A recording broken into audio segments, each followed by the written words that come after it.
Hi புருஷ், நான் அடுத்த வாரம் கனடா போயிட்டு சைனா போறேன். உன் மம்மி டாடிக்கு ஏதாச்சும் மெசேஜ் தான் கொடு. நான் போறப்ப அப்படியே பாஸ் பண்ண போறேன். நான் இப்பதான் ஃபோன் பண்ணேன். ஆமா, கனடா எதுக்கு போறீங்க? எதுக்கா? என் மம்மி டாடி அங்க லிவிங்ஸ்டன் சினிமாவில் நடிப்பாரு. அங்கதான் வச்சுக்கிறான்னு சொல்ல மாட்டேன்டா. உன்னை போட்டு புருஷ், என்னுடைய ஃபாதர் கனடாவுல பெரிய ட்ரம்ஸ் பிளேயர். அவர் வாசிக்க ஆரம்பிச்சாருன்னா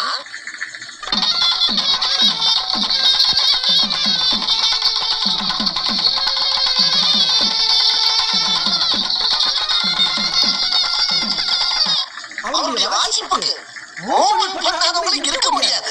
அண்ட் ஒன் மோர் திங், என் மம்மி வெஸ்டர்ன் கிளாசிக் டான்ஸ்ல பெரிய மேஸ்ட்ரோ.